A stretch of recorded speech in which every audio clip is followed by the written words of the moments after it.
Hello everyone, এমকে Bengali ক্লাসরুমে সবাইকে জানাই স্বাগত। পড়াশোনা সংক্রান্ত ভালো ভালো ভিডিও দেখার জন্য অবশ্যই চ্যানেলটি সাবস্ক্রাইব করে পাশে থাকা বেল আইকনটি প্রেস করে দেবেন। আজকে আমি সপ্তম শ্রেণী ইতিহাসের তৃতীয় অধ্যায় পৃষ্ঠা 30 থেকে 34 যে সমস্ত গুরুত্বপূর্ণ প্রশ্ন উত্তরগুলো আছে সেই সমস্ত গুরুত্বপূর্ণ প্রশ্ন উত্তরগুলো নিয়ে আমি আলোচনা করি। তো ভিডিওটা শুরু করা যাক। 1 নম্বর প্রশ্ন, পাল ও সেন যুগের শিল্পদ্রব্য সম্পর্কে লেখো। উত্তর, পাল ও সেন যুগে শিল্পদ্রব্য সম্পর্কে জানা যায়। 1. শিল্পদ্রব্যের মধ্যে কার্পাস বস্ত্র ছিল প্রধান সামগ্রী। 2. বাংলার সূক্ষ্ম সুতির কাপড়ের খ্যাতি দেশে বিদেশে ছড়িয়ে পড়েছিল। 3. হস্তশিল্পের মধ্যে কাঠ এবং ধাতুর তৈরি দৈনিক ব্যবহারের জিনিস গয়নার কথা জানা যায়। 4. ঘরবাড়ি, মন্দির, পালকি, গরুর গাড়ি, নৌকো ইত্যাদি তৈরিতে কাঠের ব্যবহারের ছিল। এ থেকে বোঝা যায় এই যুগে কাষ্ঠশিল্পের বিশেষ গুরুত্ব পেতেন। 2. চক্রপাতি দত্ত কে ছিলেন? উত্তরে হবে পাল যুগের নামকরা চিকিৎসক বিজ্ঞানী। 3. রামচরিত কার লেখা? উত্তর, সন্ধ্যাকর নন্দীর। এটি সংস্কৃত ভাষায় লেখা। 4. পাল যুগের সাহিত্য, ব্যাকরণ, ধর্ম, দর্শন, চিকিৎসাশাস্ত্র প্রভৃতি প্রধানত কোন ভাষায় লেখা হতো? সংস্কৃত। 5. সন্ধ্যাকর নন্দী কার শাসনকালে রচিত কাব্য লিখেছিলেন? রামপালের ছেলে মদন পালের শাসনকালে। 6. সিদ্ধচার্য কাদের বলা হতো? পাল যুগে মহাযান বৌদ্ধ ধর্মের সঙ্গে অন্যান্য দার্শনিক চিন্তাধারা মিলে গিয়ে বর্জযান ও তন্দ্রযান বা তান্ত্রিক বৌদ্ধ মতে জন্ম হয়েছিল। এই মতে নেতাদের বলা হতো সিদ্ধচার্য। 7. পাল রাজারা কোন ধর্মের অনুরাগী হয়েছিলেন? বৌদ্ধ ধর্মের। 8. শশাঙ্কর আমলে বৌদ্ধ ধর্ম থেকে পাল যুগের বৌদ্ধ ধর্ম আলাদা ছিল কেন? পাল যুগে বাংলার বৌদ্ধ ধর্ম সম্পর্কে যা জানো লেখো। পাল রাজারা ধীরে ধীরে বৌদ্ধ ধর্মের অনুগামী হয়ে উঠেছিলেন। শশাঙ্কের আমলে বৌদ্ধ ধর্ম থেকে পাল যুগের বৌদ্ধ ধর্ম অনেকটাই আলাদা ছিল। যেমন 1. পাল যুগে মহাযান বৌদ্ধ ধর্মের সঙ্গে অন্যান্য দার্শনিক চিন্তাধারা মিলে গিয়ে বর্জযান বা তন্দ্রযান বা তান্ত্রিক বৌদ্ধ মতে জন্ম হয়েছিল। এই মতে নেতাদের বলা হতো সিদ্ধচার্য। 2. এছাড়া সহযান ও কালচক্রযান নামে আরও 2 রকম বৌদ্ধ ধর্ম মতের এই সময়ে জন্ম হয়। 3. এই ধর্মীয় ভাবনা না ছিল দেবদেবীর স্বীকৃতি, না মন্ত্র পুজো আচার অনুষ্ঠানের গুরুত্ব। এই মতে বিশ্বাসীরা গুরু ও শিষ্যের মধ্যে গভীর যোগাযোগ বিশ্বাস করত। 4. পরিষ্কার মন এবং আত্মার উপর খুব জোর দেওয়া হতো। তারা বলতেন যে আত্মা শুদ্ধ হলে তবেই মানুষ নির্বাণ বা চিরমুক্তি লাভ করতে পারে। 5. ব্রাহ্মণ্য গোড়ামির বাইরে এই মতবাদগুলিতে ইদর ধর্মীয় পথের খোঁজ পেয়েছিলেন সাধারণ মানুষ। 6.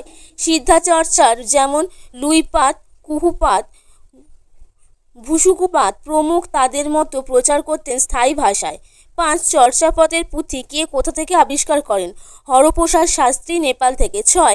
আদি বাংলা ভাষার নিদর্শন রয়েছে কোন গ্রন্থে? চর্যাপদে। 7. নির্মাণ শব্দের অর্থ কি? মুক্তি। 8. পাল যুগে বাংলাদেশে ছড়িয়ে পড়া কয়েকটি বৌদ্ধ বিহারের নাম লেখো। নালন্দা, তন্ত্রপুরী, বিক্রমশীল, সোমপুরী, জগদ্দল, বিক্রমপুর প্রভৃতি। 9 দাগের প্রশ্ন কি বলেছে? পাল যুগে বাংলায় শিক্ষা দীক্ষা কাদের প্রভাব বেশি ছিল, ব্রাহ্মণ না বৌদ্ধ? উত্তর হবে বৌদ্ধ। 10. খ্রিস্টীয় 8ম 9ম শতকে পাল যুগে কয়েকজন বৌদ্ধ আচার্যের নাম লেখো। উত্তর হবে শান্তরক্ষিত, শাস্তিদেব, কম্বরপাত ও শবরীয়পাত। 11. দীপঙ্কর শ্রীজ্ঞান অতীশ কোন মহাবিহারের মহাচার্য ছিলেন? বিক্রমশীল মহাবিহারের। 12. পাল আমলে শিল্পরীতিকে বলে ড্যাশ শিল্পরীতি? পাশ্চ।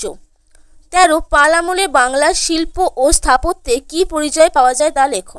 পাল যুগে শিল্পরীতিকে পার্শ্ব শিল্পরীতি বলা হয়। এই রীতির পূর্বসূরি ছিল গুপ্ত যুগের শিল্পকলা। পাল আমলে বাংলার শিল্প ও স্থাপত্য সম্পর্কে জানা যায়। 1. পাল রাজত্ব তৈরি স্তূপগুলো শিখরের মতো দেখতে ছিল। বর্তমানে বাংলাদেশের ঢাকা জেলায় আশরফপুর গ্রামে, রাজশেখর পাহাড়পুরে, চট্টগ্রামে, পশ্চিমবঙ্গের বর্ধমান জেলার ভরতপুর গ্রামে বৌদ্ধ স্তূপ পাওয়া গিয়েছে। 2. পাল আমলে ভাস্কর্যগুলি ওই আমলের শিল্পের সবচেয়ে উৎকৃষ্ট উদাহরণ। পাহাড়পুর প্রত্নক্ষেত্রে এর সবচেয়ে ভালো নিদর্শন পাওয়া যায়। 3. পাহাড়পুরের সম্পুরী বিহার ছিল পাল আমলের উল্লেখযোগ্য বিহার। সম্পুরী বিহারের মন্দির সম্পর্কে জানা যায় 4 কোণা এই মন্দিরের গর্ভগৃহ, প্রাদেশিক পথ, মণ্ডপ, স্তূপ ইত্যাদি ছিল। মন্দির নির্মাণে স্থানীয় পোড়ামাটির ইট এবং কাদার গাঁথুনি ব্যবহার করা হয়েছিল। 4. ভাস্কর্যের মধ্যে পোড়ামাটির শিল্প সামগ্রীও ছিল। এগুলি ছিল স্থানীয় লোকালয় শিল্পের প্রতীক। এগুলিকে সাধারণত মানুষের দৈনিক জীবনে সুখ দুঃখে সমজীব, ধর্ম, বিশ্বাস ইত্যাদি ফুটে উঠত। পরিশেষে বলা যায়, পাল আমলের ভাস্কর্যগুলি এই আমলের শিল্পের সবচেয়ে উৎকৃষ্ট উদাহরণ হলেও বিহার মন্দির প্রভৃতি স্থাপত্য নির্মাণেও পাল যুগ পিছিয়ে ছিল না। 14 দাগের প্রশ্ন কি বলেছে না, পাল যুগে খ্রিস্টীয় 8ম থেকে 9ম শতকে দুজন প্রসিদ্ধ শিল্পীর নাম লেখো। উত্তর, বরেন্দ্র ভূমির ধীমান এবং তার ছেলে বিটপাল। ব্র্যাকেটের মধ্যে রয়েছে, তারা ধাতব শিল্পের, ভাস্কর্য এবং চিত্রশিল্পের বিশেষ কৃতজ্ঞ দেখিয়েছিলেন। 15. সেন রাজাদের মধ্যে কোন রাজার বৈষম্য ছিল? লক্ষণ সেন, তবে তার পূর্বসূরি ছিল শৈব। 16 কি বলেছে? 16 বলেছে, সেন যুগের সমাজ ব্যবস্থা সম্পর্কে যা জানো লেখো। 1. শাসন ব্যবস্থার অবনতি। 1 নম্বর প্রশ্ন, পাল ও সেন যুগের শিল্পদ্রব্য সম্পর্কে লেখো। উত্তর, পাল ও সেন যুগে শিল্পদ্রব্য সম্পর্কে জানা যায়। 1. শিল্পদ্রব্যের মধ্যে কার্পাস বস্ত্র ছিল প্রধান সামগ্রী। 2. বাংলার সূক্ষ্ম সুতির কাপড়ের খ্যাতি দেশে বিদেশে ছড়িয়ে পড়েছিল। 3. হস্তশিল্পের মধ্যে কাঠ এবং ধাতুর তৈরি দৈনিক ব্যবহারের জিনিস, গয়নার কথা জানা যায়। 4. ঘরবাড়ি, মন্দির, পালকি, গরুর গাড়ি, নৌকো ইত্যাদি তৈরিতে কাঠের ব্যবহার ছিল। এ থেকে বোঝা যায় এই যুগে কাষ্ঠশিল্পের বিশেষ গুরুত্ব পেতেন। 2. চক্রপাতি দত্ত কে ছিলেন? উত্তরে হবে পাল যুগের নামকরা চিকিৎসক বিজ্ঞানী। 3. রামচরিত কার লেখক?